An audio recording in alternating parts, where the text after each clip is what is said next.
السلام علیکم ورحمۃ اللہ وبرکاتہ۔ الصلاۃ والسلام علیکہ یا رسول اللہ۔ بسم اللہ الرحمن الرحیم۔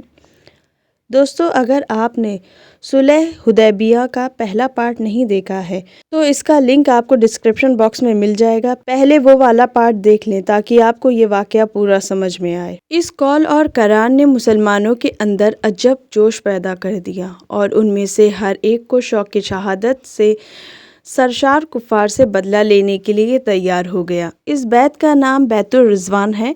اس کا ذکر قرآن پاک میں فرمایا گیا ہے، اور جن خوش نصیبوں نے اس موقع پر حضرت محمد صلی اللہ علیہ وآلہ وسلم کے دست مبارک پر بیعت کی، ان کے حق میں اللہ تعالیٰ نے اپنی خوشنودی کا اظہار فرمایا۔ مسلمانوں کی اس جوش و خروش کی اطلاع قریش کو بھی ہوئی۔ ادھر یہ بھی معلوم ہو گیا کہ حضرت عثمان رضی اللہ تعالیٰ عنہ کے قتل کی اطلاع غلط تھی۔ قریش نے سہیل بن عمر کو اپنا سفیر بنا کر بھیجا تاکہ وہ صلح کے بارے میں بات چیت کرے۔ ان سے دیر تک صلح کے بارے میں بات چیت ہوتی رہی اور آخر کار صلح کی شرطیں طے ہو گئی۔ صلح نامہ لکھنے کے لیے حضرت علی رضی اللہ تعالیٰ عنہ بلائے گئے۔ صلح نامے میں جب یہ لکھا گیا کہ یہ معاہدہ محمد رسول اللہ یعنی صلی اللہ علیہ وآلہ وسلم کی طرف سے ہے، تو قریش کے نمائندے سہیل نے اعتراض کیا کہ یہ لفظ رسول اللہ نہیں لکھنا چاہیے، اسی پر تو ہمیں اختلاف ہے۔ چنانچہ حضرت محمد صلی اللہ علیہ وآلہ وسلم نے اس کی بات مان لی اور اپنے دست مبارک سے رسول اللہ کے الفاظ کو مٹا دیا اور فرمایا کہ تم نہیں مانتے تو کیا ہوا، لیکن میں خدا کی قسم اللہ کا رسول ہی ہوں، اور جن شرطوں پر صلح ہوئی تھی وہ یہ تھی: پہلا، مسلمان اس سال واپس چلے جائیں، دوسرا، اگلے سال آئیں اور صرف 3 دن رہ کر واپس چلے جائیں، تیسرا، ہتھیار لگا کر نہ آئیں، صرف تلوار ساتھ رکھ سکتے ہیں مگر وہ بھی نیام میں رہے گی، باہر نہیں نکالی جائے گی، چوتھا، مکے میں جو مسلمان باقی رہ گئے ہیں ان میں سے کسی کو اپنے ساتھ نہ لے جائیں، اور اگر کوئی مسلمان مکے میں واپس آنا چاہے تو اسے بھی نہ روکیں۔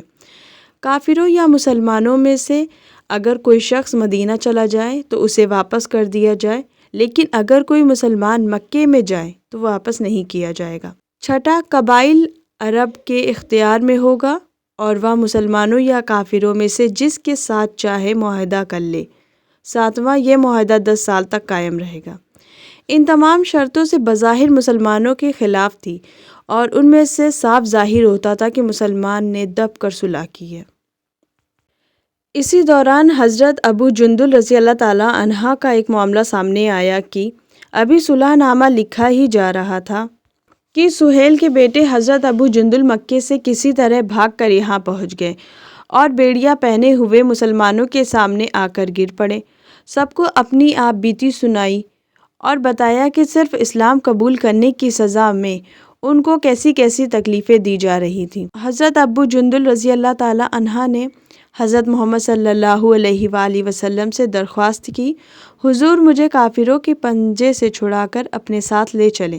سہیل نے یہ دیکھ کر کہا کہ صلح نامہ کے معاہدے کی تکمیل کا یہ پہلا موقع ہے۔ صلح نامہ کی روح سے آپ ابو جندل کو اپنے ساتھ نہیں لے جا سکتے۔ یہ بڑا نازک موقع تھا، ایک طرف معاہدے کا پاس اور دوسری طرف ایک مظلوم مسلمان جس پر ظلم و ستم اس لیے توڑا جا رہا تھا کہ وہ اسلام قبول کر چکا تھا، اور جو فریاد کر رہا تھا کہ اے مسلمان بھائیوں، کیا تم مجھے پھر کافروں کے ہاتھ میں دے دینا چاہتے ہو؟ تمام مسلمان یہ صورتحال دیکھ کر تڑپ اٹھے۔ حضرت عمر رضی اللہ تعالیٰ عنہ نے تو حضرت محمد صلی اللہ علیہ وآلہ وسلم سے تو یہاں تک کہہ دیا تھا کہ جب آپ اللہ کے سچے نبی ہیں تو پھر ہم یہ ذلت کیوں گوارا کریں؟ آپ نے فرمایا کہ میں خدا کا پیغمبر ہوں اور اس کے حکم کی نافرمانی نہیں کر سکتا، خدا میری مدد کرے گا۔ غرض یہ ہے کہ صلح نامہ مکمل ہوا۔ ابو جندل کو صلح نامہ کی شرطوں کے مطابق واپس ہونا پڑا، اور اسلام کے فداکاروں نے اطاعت رسول کا ایک سخت امتحان پاس کر لیا۔